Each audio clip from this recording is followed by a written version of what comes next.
चलो केस लिख लो, केस वो हो गया था पैरेललोग्राम, सॉरी कौन सा लॉ था, triangle law.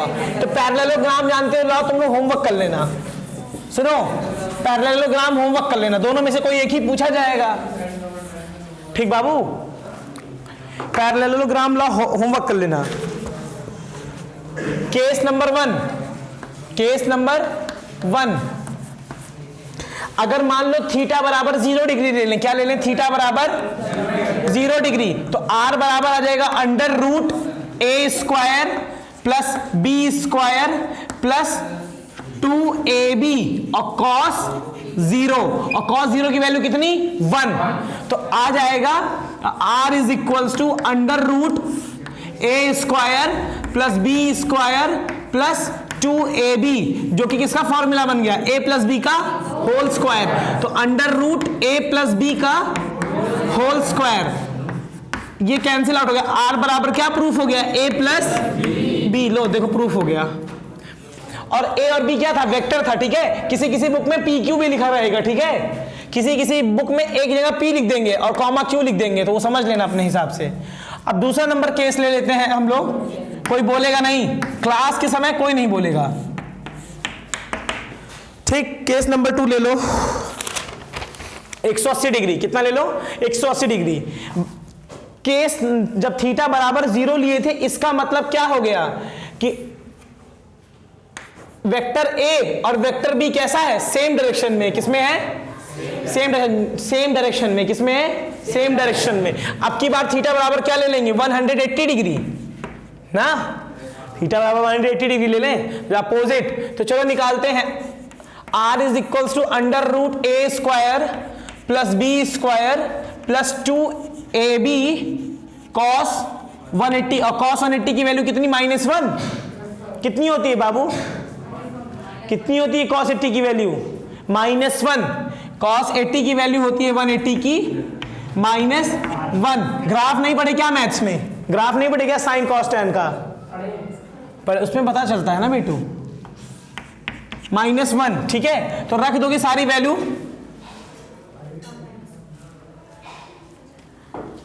r is equal to under root लगा है, समझ लेना, a square plus B square और माइनस समझ जाओगे ना, -2ab, क्यों माइनस लग गया, क्योंकि cos 80 की वैल्यू -1 और माइनस आगे आ गया, तो r बराबर क्या हो गया, under root a minus B का होल स्क्वायर, कट गया, r बराबर कितना हो गया, a माइनस बी।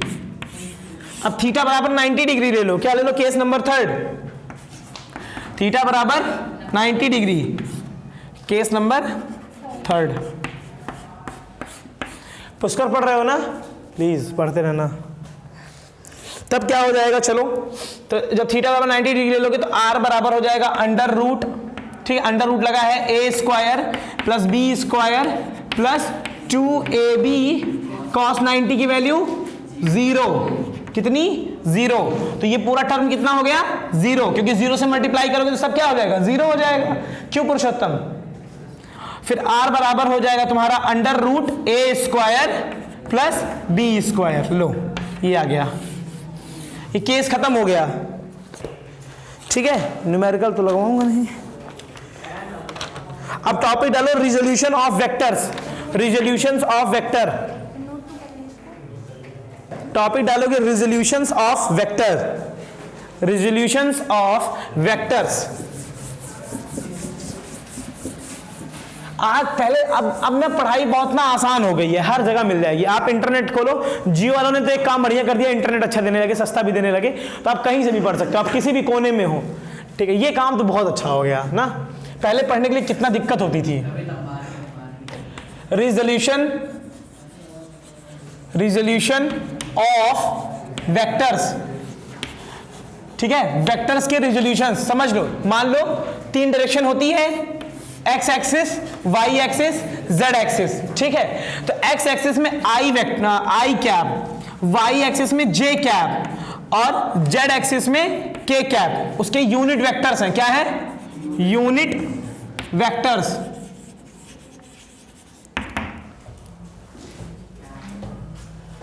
ठीक है। कोई पूछेगा आई क्या है, तो तुम कहोगे I is equal to unit vector of X direction. बात समझ में आई? कोई आई क्या है? यूनिट वेक्टर है, किसकी डायरेक्शन का? Of X direction, of X direction. इसको नीचे लिखना तुम लोग, ठीक है, मैं इसी में लिख दे रहा हूं, ऐसे नीचे लिखना, आई कैप इज इक्वल्स टू ऐसे। जे कैप क्या है? ये भी यूनिट वेक्टर है, क्या है? Unit vector of Y direction, ठीक। और जेड क्या है? Unit vector of Z direction, ठीक। कोई दिक्कत वाली बात है नहीं। अच्छा, आई की वैल्यू होती है, यूनिट वेक्टर की वैल्यू क्या होती है? 1। क्या होती है? 1, ठीक हो गया। बात समझ में आई? चले एक थोड़ा सा एग्जांपल समझ लो, एग्जांपल समझ लो, इसको मिटा रहे हैं तुरंत। जैसे बाबू समझो कि हमको किसी चीज का पता करना है, ठीक है, हमको पता करना है कि ये भाई किस जगह पे बैठे हुए हैं ये, तो मैं कहूंगा कि एक्स एक्सिस में इतनी डायरेक्शन चलने पर, वाई एक्सिस में इतनी डायरेक्शन चलने पर जो पॉइंट मिलेगा वहीं पर ये बैठे हुए हैं। ऐसे ही फिजिक्स में पोजीशन पता करते हैं, ऐसे नहीं कि फलाने की दुकान के सामने मेरा घर है, ऐसे नहीं। फिजिक्स में कैसे पता करेंगे? पोजीशन वेक्टर कोऑर्डिनेट के हिसाब से पता करते हैं, ठीक है। तो जैसे मान लो कि ये तुम्हारे 3D डायग्राम बना रहा हूं, Y axis, X axis and Z axis. मान लो P कोई पॉइंट है, कैसा है? P कोई पॉइंट है और 3D में है, ठीक है। तो ओरिजिन से P कहां पर है? ओरिजिन से P कहां पर है? तो तुम कहोगे वाई एक्सिस में और एक्स एक्सिस में। मिला देंगे लाइन कोऑर्डिनेट्स के रिस्पेक्ट में। जेड एक्सिस तो मिला नहीं पाएंगे, लेकिन समझो जेड एक्सिस भी मिली हुई है, ठीक है। तो वहीं पर P पॉइंट है, ठीक है। बात समझ में आई? मैंने कहा चलो 2D में पहले समझ लो। मैंने कहा ये P पॉइंट कहां है? ये पॉइंट A कहां पर है? तुम कहोगे एक्स वाई एक्सिस की समथिंग डिस्टेंस पर और जेड एक्सिस की समथिंग डिस्टेंस पर जो पॉइंट मिलेगा वही क्या है? ए है। बात समझ में आ रही है ना? पकड़ पा रहे हो ना मैं क्या कह रहा हूं? चलो तो ऐसे समझ लो 3D में, ठीक है, 3D में P पॉइंट कहां पर है? ओरिजिन से। तो तुम कहोगे मान लो कि एक्स एक्सिस में आई डायरेक्शन तक चला, आई कैप तक, वाई डायरेक्शन में जे कैप तक चला और जेड डायरेक्शन में कहां तक चला?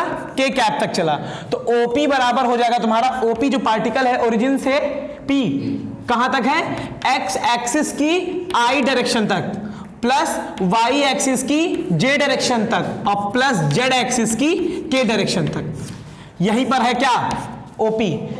मैथ्स वैसे पढ़े होगे ना? मैथ्स वैसे में कैसे पढ़ते होगे? देखो थोड़ा सा एक और एग्जांपल समझ लो तो समझ में आओगे। देखो मैथ्स वैसे में यहीं से ही मैथ्स गई है वहां पे, ठीक है, यही सब बता रहा हूं। जैसे क्या दिया? अ पॉइंट x, 2,3 ना, ऐसे तो लिखते हैं। तो तुम लोग क्या करते हैं? तुम लोग एक बना लिए X axis, Y axis, X पे दिखा दिए 2, वाई पे दिखा दिए 3 और यही पॉइंट है तुम्हारा 2,3 ना, यही तो 2,3 यही तो है। बात समझ में आई? लेकिन इसका ओरिजिन क्या है? ये है एक्स एक्सिस में आई कोऑर्डिनेट तक, वाई एक्सिस में जे कोऑर्डिनेट, मतलब जे डायरेक्शन, समझना, ठीक है, जे यूनिट वेक्टर तक और के डायरेक्शन में के तक। बात समझ में आई? जेड वही जेड में के, ठीक, क्लियर, एकदम समझ में आ रहा है? चलो मैं थोड़ा स्पीड में इसलिए पढ़ा रहा हूं कि टाइम नहीं बचा, दिसंबर लगने वाला है। जेड डायरेक्शन 3D है बाबू, समझ में भी नहीं आएगा क्योंकि बोर्ड में 3D बना नहीं सकते तो समझाएंगे क्या? बात समझ में आया? चलो लिख लो, इसको लिख लेना, ओपी बराबर इतना, वो मत लिखना।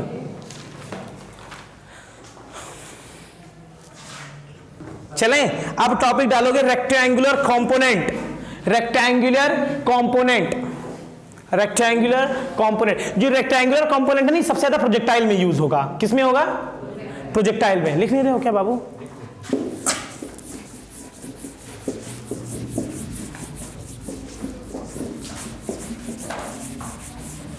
रेक्टेंगुलर कंपोनेंट, जैसे मान लो कोई वेक्टर f है, जैसे मान लो लेट कर लो कोई वेक्टर f है, मान लो ये f वेक्टर है, ठीक है, बात समझ में आ रही है? मान लो कोई f वेक्टर है तो हमको इसकी वैल्यू निकालनी है। क्या निकालनी है? वैल्यू।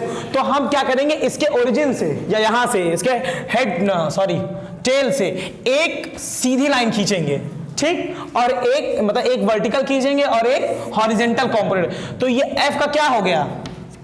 हॉरिजॉन्टल कंपोनेंट हो गया और ये f का क्या हो गया? वर्टिकल कंपोनेंट हो गया। अब f इन दोनों का क्या हो गया? रिजल्टेंट हो गया। अब f इन दोनों का क्या हो गया? रिजल्टेंट हो गया। बात समझ में आ रही है ना? तो f बराबर क्या हो जाएगा? f बराबर हो जाएगा under root A square plus B square. आपस में क्या एंगल बना रहे दोनों लोग? वर्टिकल और हॉरिजॉन्टल आपस में 90 डिग्री में आ रहे हैं, तो 2ab cos थीटा 0 हो गया। बात समझ में आ रही है ना? तो अंडर रूट हो जाएगा आपका fh sine square theta plus fh हो जाएगा कॉस स्क्वायर थीटा और fv क्या हो जाएगा? Sine square theta. ठीक है, सब में स्क्वायर लगा हुआ है, ये मत सोचना कि एक ही में लगा हुआ है। ठीक है, कि कॉस सब में लगा दें। अरे ठीक है यार, लगा देता हूं, लो। ठीक, समझ में आ गया? तो sine square theta plus cos square theta बराबर 1 हो जाता है। समझ लोगे ना?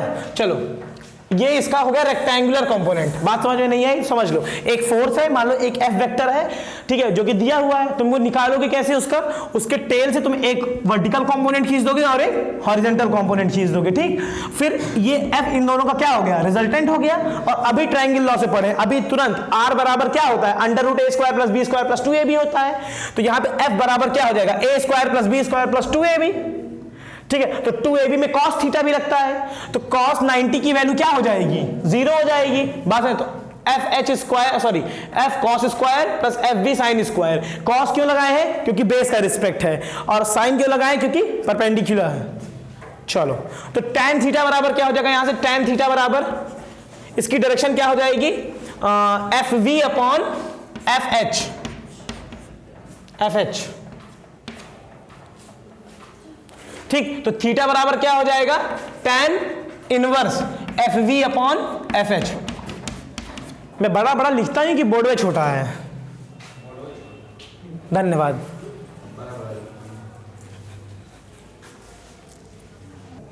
टॉपिक डालो मल्टीप्लीकेशन ऑफ वेक्टर्स। यार जानते हो, डस्टर से अच्छा है ना कि कपड़े से आप साफ कर लो, वो ज्यादा बेटर पड़ता है।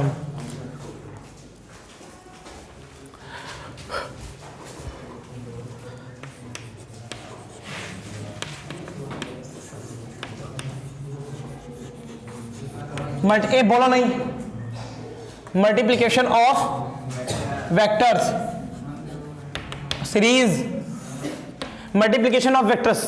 ठीक है, देखो स्केलर में अगर मल्टीप्लाई कर दोगे 2 गुणे 2 करोगे 4 ही आएगा, उसमें कोई दिक्कत वाली बात नहीं है। दिक्कत तो होती है जब आप वेक्टर में मल्टीप्लाई करते हो। क्या करते हो? हैं?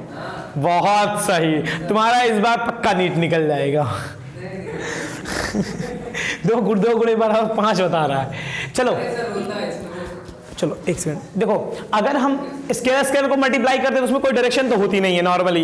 बात समझ में आ रही है ना? स्केलर को करते हैं तो कुछ नहीं होता। 2 गुणे 2 कर दोगे 4 आ जाएगा, 3 गुणे 3 कर दोगे 9 आ जाएगा। लेकिन वेक्टर में कैसे करोगे? वेक्टर में क्या होती है? डायरेक्शन होती है। तो देखो, वेक्टर को वेक्टर से मल्टीप्लाई किया गया, वेक्टर से मल्टीप्लाई किया गया, तो 2 कंडीशंस आई। ये मल्टीप्लाई का साइन है, अभी क्या है? मल्टीप्लाई। इसमें 2 कंडीशन आई। एक कंडीशन आई कि आपका जो रिजल्ट आया वो स्केलर आ गया, रिजल्ट आ गया जो स्केलर आ गया, और एक बार मल्टीप्लाई किए तो रिजल्ट क्या आया? वेक्टर ही आया। क्या आया?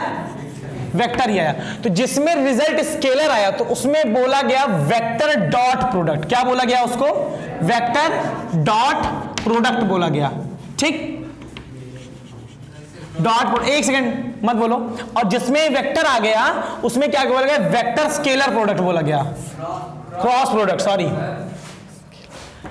स्केलर। और सुनो, इसको स्केलर डॉट प्रोडक्ट भी बोलते हैं क्या? कि वेक्टर डॉट प्रोडक्ट बोलते हैं? स्केलर डॉट प्रोडक्ट बोलते हैं। चलो ठीक है, बात को समझना है, इसीलिए आगे स्केलर लिख दिए थे, स्केलर। चलो ठीक, तो इसको बोलेंगे वेक्टर क्रॉस प्रोडक्ट। क्या बोलेंगे? Vector cross product.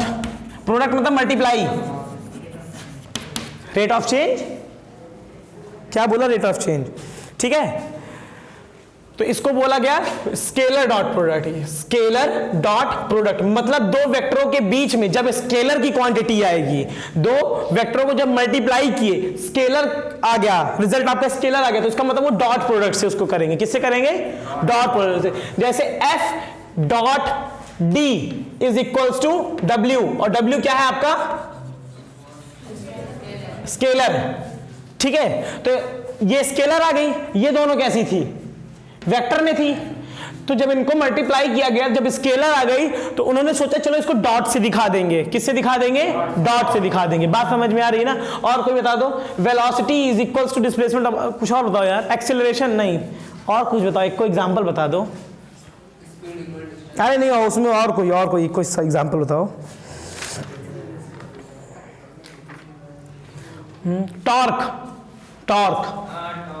टॉर्क एक वेक्टर प्रोडक्ट है जिसमें होता है force into radial displacement R. तो क्या हो गया आपका? टॉर्क आ गया। ठीक, तो इसमें क्रॉस करके दिखाए। क्यों? क्योंकि जब इसका मल्टीप्लाई की जो टॉर्क आया वो भी क्या आया? वेक्टर आया। तो इसको क्रॉस से दिखा दिए और इसको डॉट से दिखा दिए। इसको छाप डालो तो जल्दी से फटाक से बाबू।